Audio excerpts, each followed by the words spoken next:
Hello, Phil here from Wings of Pegasus, and welcome to another analysis video. On the agenda tonight, we have Chet Atkins and Jerry Reed, and this is going to be coming from 1974, and they're going to be playing Jerry's Breakdown. But just before we start the video, I want to mention about the band in the background. It's really subtle, but there's a nice running bass line going on there, and a little bit of drums as well. But the thing to look out for is that Jerry's intro is only a beat and a half. That's how long it takes the band to get up to speed with the guitar playing, so really amazing when you listen to it. But let's have a little listen to Chet and Jerry and see how they get on. Pray, folks.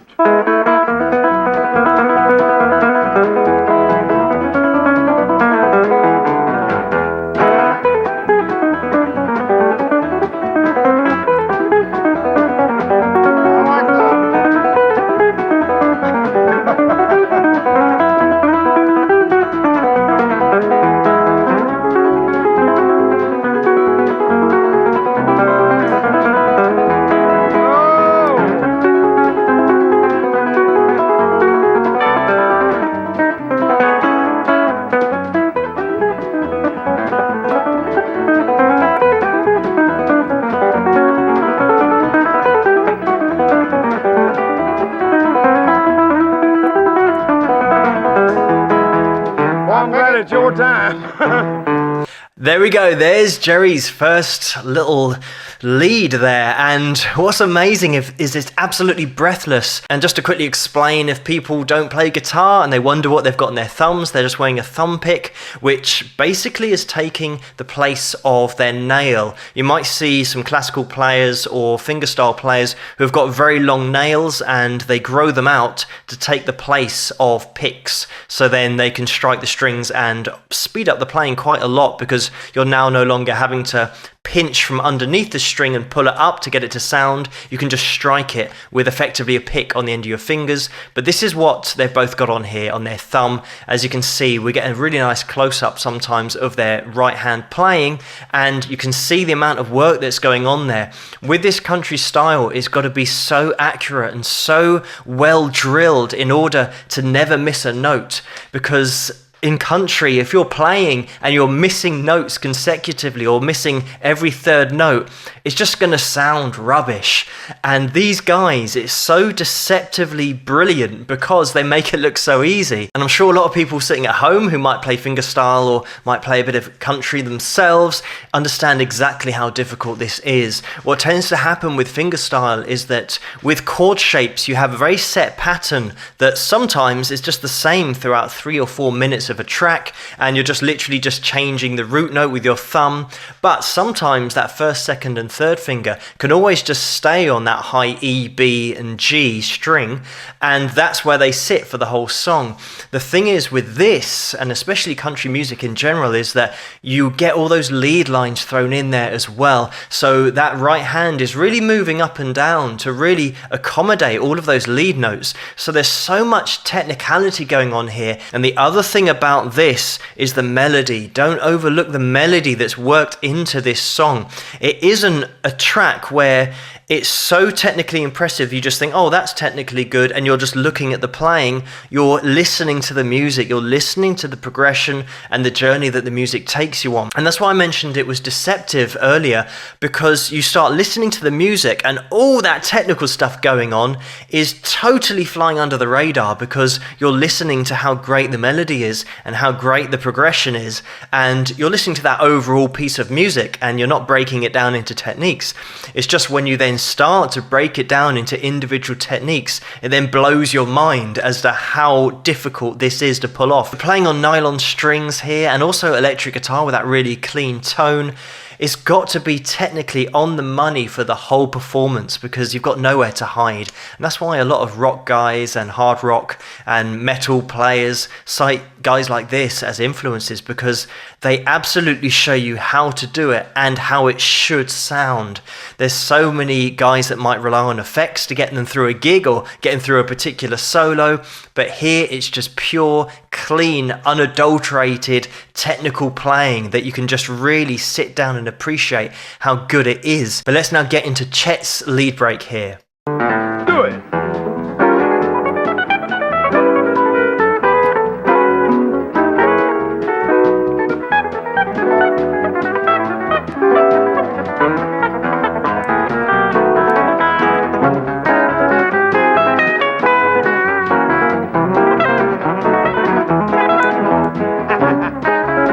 I've just got to interrupt it there just to mention that sweeping.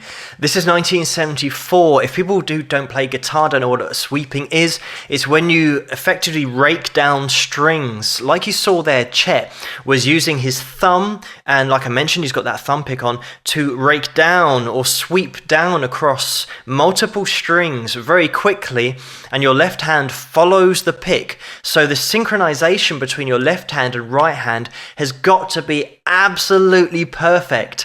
This is one of those techniques that takes hours and hours and months and years to get down, to get it so accurate.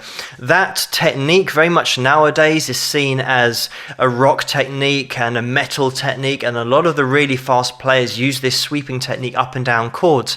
But Chet is throwing it in here again with a really clean tone. So sometimes you can get away with sweeping with lots of overdrive and a bit of delay, so that when you are hitting the strings, because the notes are following so quickly, you'll get a repeat of that string on your delay. So then it's hard to hear if you nailed each of those strings as you went down through that sweeping motion. Chet here has got such a clean tone that the sweep has got to be absolutely spot on. Again, he makes it look easy, and you could hear in the background there, Jerry gave a little laugh or a little noise of approval just because he knows exactly how difficult that is.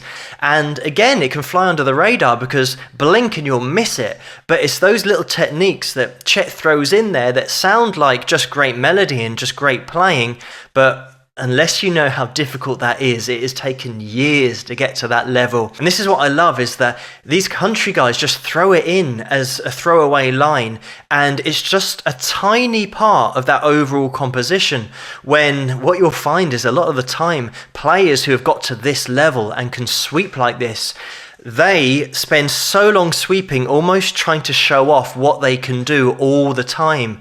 Whereas the great thing about these guys is they never ever showed all their aces at once. They'll just show you an ace every now and again, and it'll blow your mind, and then they'll get back to the melody, back to the song, back to the composition, because they are musicians. They know exactly how to write effectively, keep people's interest, and they know what makes a great composition. It's got to take you on a journey. But let's get back into Chet's playing.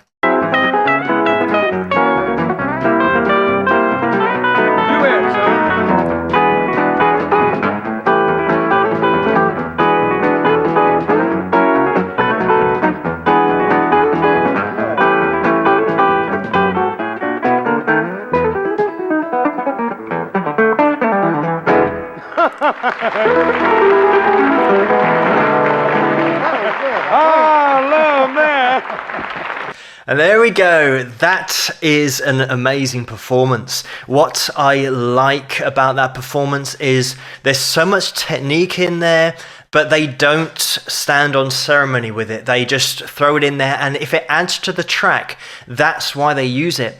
Again, the great thing about these kind of musicians and these kind of players is they only ever play something for the sake of the song or the composition. They never play something because they want to show off. You sometimes find that when two guitarists are playing, it's like a guitar battle. I've seen loads of videos of this on YouTube where they have a guitarist versus another guitarist, and they're always trying to outdo each other. Whereas real musicians, when they're playing together, they never try and outdo each other. They try and add whatever they can to each other's playing to make the overall composition better. It's all about the music. It's never about an ego trip. They never spend more than a few seconds or whatever they need to make the composition more interesting with a technique like sweeping, for example. There, Chet just threw it in just a couple of times, and then it's back to that melody. If you noticed, we then went back to chords after those little sweeps, so getting straight back to that melody to then resolve the song at the end. So nice little line at the end as well, little harmony line that they had running down towards the end of the track. Again, it's all about the music. One of the things about players like Chet and Jerry, and Glenn as well, Glenn Campbell I did a couple of nights ago, they have personality so that they are entertainers, and often their playing might not be understood in terms of how technical it is to pull this off live and never missing a note. But because they're entertainers, almost the seriousness of the music gets a little bit lost because people get taken in by the personality and the great composition skills as well, and the melody that they write into their songs.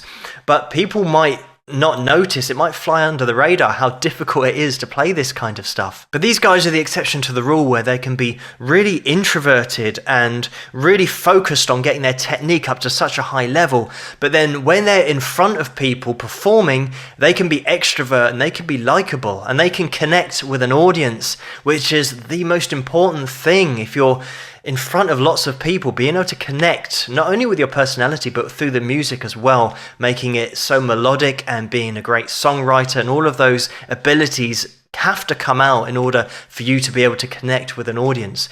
So an amazing performance here from Chet and Jerry, and thank you so much for suggesting this video for me to take a look at. Keep those suggestions coming in the comments below. Let me know what you guys think, and if you like this video, please give it a thumbs up and subscribe, and I'll see you guys at the next one. Rock!